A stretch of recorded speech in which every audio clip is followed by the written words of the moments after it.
Muito boa noite, estamos dando início a mais um programa Direito em Sua Casa. O programa que leva a informação jurídica para dentro do seu lar. Queremos cada vez mais contar com a sua colaboração, a sua participação, traga as suas indagações, traga as suas perguntas, porque queremos aqui no ar estar discutindo com alguém de gabarito, alguém de muito conhecimento, para que possa chegar a você, telespectador, as informações a respeito daquilo que é de interesse geral da população geral de Araucária e todos aqueles que têm a oportunidade de ver o programa Direito em Sua Casa. Para falar hoje sobre um tema bastante polêmico e que está muito em voga no momento, trouxemos um profissional de alto gabarito para falar da terceirização. Como é que está essa situação junto ao nosso Congresso Nacional? Como está o nosso projeto de lei 4330, que muito se tem discutido. E para isso trouxemos nada mais, nada menos do que o professor titular de Direito do Trabalho da Unibrasil, que é pós-graduado em Direito Processual do Trabalho, mestre em Educação e doutorando pela Universidade de Sevilha, na Espanha. Dr. Marcelo Batista, é uma honra enorme recebê-lo no programa hoje, para poder falar um pouco a respeito da terceirização, se ela traz algum benefício para o trabalhador, quem é que ganha com isso, quem é que perde com isso. Uma satisfação imensa recebê-lo na noite de hoje, doutor. Muito obrigado, professor de César, eu agradeço muito a oportunidade de estar aqui. Esse tema ele é sempre um tema apaixonante para os operadores do direito e já o conheço de longa data, sei que você é inquieto quando os temas são temas picantes para os trabalhadores e não deixa de ser, nessa oportunidade, um tema que está em muita discussão, que é a terceirização nos moldes que ela está apresentada agora. Sem dúvida alguma. E as pessoas vêm, nos perguntam, nos questionam. Primeiramente, eu gostaria, professor, que passasse para o nosso telespectador como é que funciona hoje a questão da terceirização, para depois nós entrarmos aí no projeto de lei e no que está sendo transformada esse instituto da terceirização. Hoje, nós nos valemos de que lei, de que instituto, de súmula do TST, para que possa se valer da terceirização? Eu vou falar de uma forma muito simples e direta.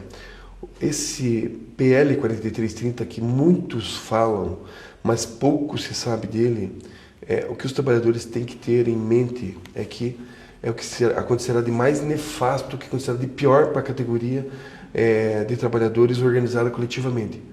Hoje, o que as pessoas têm que entender é que a terceirização já é uma realidade que bate às nossas portas.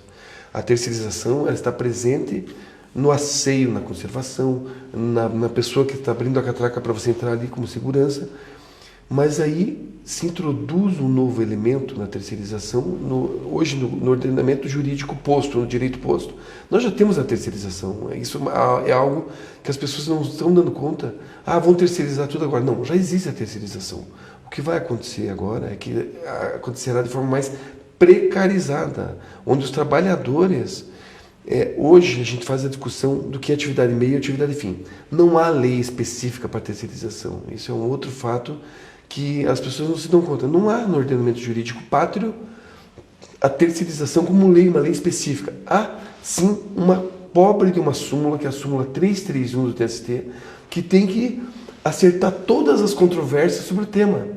E essa terceirização, a partir dessa súmula, ela introduz uma discussão do que seja atividade meio e o que seja atividade fim. Para o trabalhador, para o telespectador que está nos vendo agora, e para os sindicalistas, até para os empresários entenderem o que é essa terceirização da atividade meio e fim, eu vou dar um exemplo. O leiturista do hidrômetro da tua casa, ele vem numa Kombi, na qual a Sanepar chega na esquina, solta os trabalhadores ali todos para fazer as medições naquela rua. Pergunto a vocês. Ele vai lá, pega aquela ferramenta dele, levanta o hidrômetro, faz a leitura. Está escrito a serviço da Sanepar. E eventual reclamação dele que tenha sido mal educado com você porque o cachorro avançou nele, tal. Ela recairá sobre quem? Sobre a Sanepar ou sobre essa empresa terceirizada? Mais do que isso, a atividade dele de fazer a leitura de quanto se gastou de água por mês, ela é uma atividade meio ou atividade fim? No ordenamento jurídico pátrio, o que se discute é o seguinte, é a atividade meio, porque a atividade fim a gente entende que é só a água saindo na torneira. Não, mas muitos entenderão que não. Sem o leiturista, sem o hidrômetro, não terá leitura, não terá uma fatura, nós também, essa atividade dele é essencial, portanto seria atividade fim. Então essa discussão que permeia a terceirização, se atividade fim e atividade meio, é hoje o que temos no Brasil. Tudo calcado nessa súmula 331. Essa discussão posta sobre a terceirização. O que vai mudar?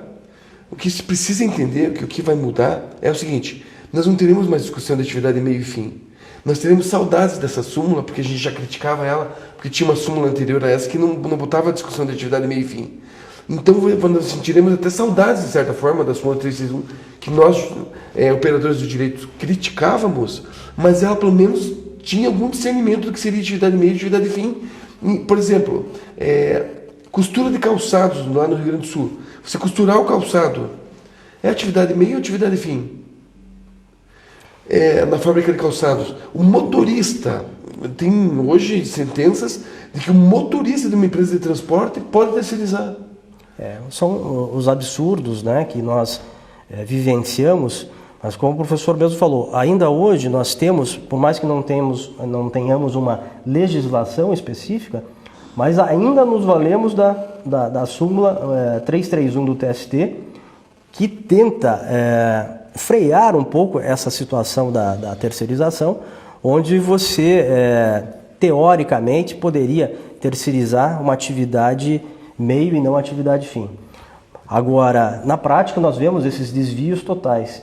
E com esse projeto de lei, aí vai banalizar de vez a situação. A pouca discussão técnica que a gente teria sobre o que seria atividade fim e atividade meio vai desaparecer, porque a terceirização será permitida. E é interessante a gente falar um pouco, para quem está nos vendo, que essa discussão, ela já desde 2004, se tenta emplacar no nosso legislativo a discussão do PL 4330, que agora se transformou no PL 4330. Se tenta emplacar a discussão de que a terceirização pode ser ampla e restrita. Só que os números, e contra números no argumentos, eles mostram que nos países em que isso aconteceu, em alguns países europeus, e no México, agora estive num encontro latino-americano de advogados e juízes, agora na Argentina, nos países em que aconteceu essa terceirização desenfreada na forma que o PL 4330 propõe, foi um desastre total. E os números, contra números no argumentos mesmo, né? Você vê, isso é cartesiano, os números vão apresentar, estão ali postos. O direito infortunístico do trabalho, para quem está nos assistindo entender, que são os acidentes de trabalho, 90%, por exemplo, dos trabalhadores petroleiros, os acidentes de trabalho ocorreram com trabalhadores terceirizados. Por quê? Você tem até um caso bem emblemático que aconteceu com os petroleiros no final da década de 90, em que os trabalhadores petroleiros diretos da Petrobras, que mergulhavam em grandes profundidades, tinham uma proteção diferenciada dos terceirizados. Por quê? Eu tenho que aplicar o dinheiro para proteger os meus trabalhadores fixos. Os terceirizados não é problema meu. Os terceirizados que também mergulhavam tiveram uma descompressão, tiveram que subir rapidamente para o começo da água e para fora da água. E esses trabalhadores não tinham equipamento adequado e vários deles vieram a falecer, porque o equipamento deles não era igual, o do terceirizado não era igual ao trabalhador fixo. Por quê? O terceirizado não é problema meu, como empregador. O terceirizado, enquanto a gente não entender que o direito acidentário desses trabalhadores não é protegido igual ao do trabalhador fixo, que também guarda muita precariedade, às vezes imagina do terceirizado, quando a gente não entender que a gente está colocando uma empresa interposta em mais um atravessador, o tomador e um atravessador. Você acha que esse atravessador de trabalhadores vai se preocupar com a segurança desses trabalhadores ou ele está ali para oferir o lucro? O trabalhador que vende sua força de trabalho para o modo de produção capitalista vai ser o mesmo trabalhador, apenas ele terá mais uma empresa interposta. Sem dúvida. Até fazendo um parênteses, até para o telespectador possa entender, quando se fala em precarizar essa situação que envolve o trabalhador, recai justamente nessa situação que o professor colocou. O direito, até onde o direito vai poder proteger esse trabalhador? Se ele não tem um vínculo direto com o tomador de serviço. Então isso acaba, evidentemente, esbarrando na nossa legislação, ele fica à margem de tudo isso. Dessa forma que acaba acontecendo, né, professor? E assim, pegando o gancho do que você está dizendo, a relação se torna menos íntima. A partir do momento que você terceiriza, você não tem que ter como tomador do serviço nenhum contato com aquele trabalhador. O que o máximo que você vai fazer é passar um cheque para a terceirizada vai fazer o pagamento. Isso quando ele não tem que passar lá no RH do próprio tomador, mas o tomador, propriamente dito, ele sequer sabe o nome do terceirizado, porque não é problema dele. Não, se ele cair ali e se machucar, não é problema meu, porque ele não é meu, ele é terceirizado. E aí que você percebe a precariedade, tanto do direito acidentário, que eu falei, que os terceirizados sofrem muito mais acidentes, mas vamos pensar algo que ninguém está falando. As férias dos trabalhadores terceirizados. Quando vai vencer um ano de contrato, que ele teria direito a férias, muda a empresa terceirizada. Ele vai trabalhar ou vai trabalhar em outra tomadora. Aquele descanso anual que ele teria direito como rigidez, como descanso do seu relógio biológico, ele não vai gozar, porque ele vai ser indenizado. Então há trabalhadores terceirizados, professor de César, que estão há 12 anos sem tirar férias, 10, 12 anos sem tirar férias, porque quando vai vencer o período, vence o período aquisitivo, quando tinha o período concessivo do empregador para dar férias, ele tem que sair e entrar numa nova empresa terceirizada, onde começa a contar de novo o período de férias. Então pensa um trabalhador há mais de 10 anos sem direito a férias, porque ele é indenizado, mas não basta a indenização. As férias, ela tem... os estudiosos médicos colocaram o seguinte, é um descanso do teu relógio biológico, não é só pagar. Isso é um equívoco do patronato. Mas o meu trabalhador que faz horas extras, mas eu pago. Mas isso é o mínimo que você tinha que fazer. Porque o trabalhador foi tirado da igreja, foi tirado de ensinar o filho a andar de bicicleta, ele foi tirado dos seus afazeres para estar prestando horas extras para o patrão. O mínimo que ele tem que fazer é pagar horas extras, não há nenhuma glória nisso. Mas não, o que a gente percebe? Com a terceirização, se paga menos adicional de hora extra, menos adicional no turno. Muitas empresas terceirizadas sequer pagam o adicional de periculosidade, é pago por fixo, mas não é pago por terceirizado. Então a precarização de direitos, acreditem, será nefasto. E os trabalhadores ainda não se deram conta de por que há tanta agitação das empresas e do patronato para aprovar a SPL, porque... não tenho a menor dúvida do que eu vou dizer agora. É auferir lucros por conta de uma precarização, de se colocar mais um atravessador na relação de trabalho, na relação de emprego, e esse trabalhador seguramente vai sofrer as consequências. Não é... Quem tem alguma dúvida de que essa terceirização, nesses moldes em que ela vai ser ampliada, porque ela já existe, com este PL 4330 será para oferir lucros, não tenha dúvida. É para aumentar a lucratividade do empregador em face do modo de produção capitalista em relação ao prestador de serviços. Professor, eu vou aproveitar aqui o gancho pelo seguinte. Empresário, amigo nosso, o Constantino Ricardo da Silva.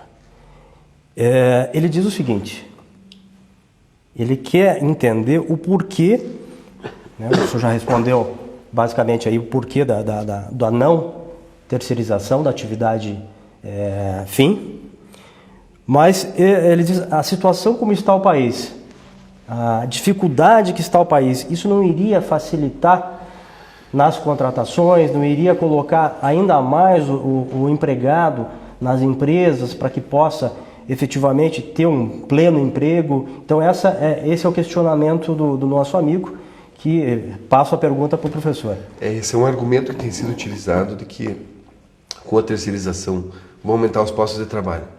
Eu pergunto a quem usa esse argumento, aonde estão esses números? Não há números que demonstrem que a empregabilidade aumentou com a terceirização. O que aumentou foi a precarização. A empregabilidade não se tem sequer um número, seja do IBGE, seja do DIEESE, seja de qualquer órgão que faz censo de que aumentou a empregabilidade. Isso é falacioso. Esse é um argumento que está se utilizando para que vai aumentar a empregabilidade, mas esse argumento, ele não, por si só, ele não se sustenta. Outra situação que se ventila é a questão da qualificação. Se diz que o brasileiro é pouco qualificado, que ele não tem até mesmo oportunidade de ter uma qualificação melhor para poder apresentar um trabalho melhor. O professor concorda com essa situação? Se você tem o teu quadro fixo de trabalhadores, você já não o qualifica direito com cursos e com capacitação e com um avanço no plano de cargos, carreiras e salários da própria empresa, que várias vezes é precária, só consta formalmente, me dê um motivo para que um atravessador qualifique melhor seus terceirizados e você, pior ainda, como tomador de serviço terceirizado, que você os qualifique. Ou seja, não há dados fáticos, primeiro, que vai aumentar a empregabilidade, segundo, de que os trabalhadores serão melhor capacitados. Isso também é falacioso, professor.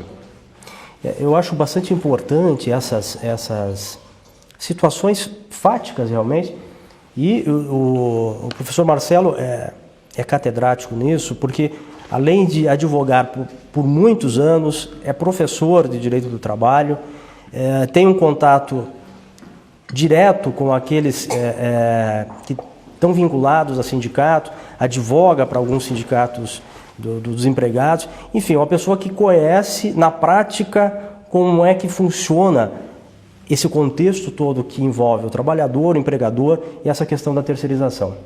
Então eu quero lhe dizer assim, professor, que a sua vinda ao programa, tenho certeza, foi assim muito útil para esclarecer, porque muito se fala, não, a terceirização pode ser favorável, ou muitos dizendo que vai ser desfavorável, e demonstrou que realmente é desfavorável, mas não se conhece na prática o que vem a ser tudo isso, o que é essa precarização, e acredito que tem ficado muito claro para o telespectador poder entender essa situação.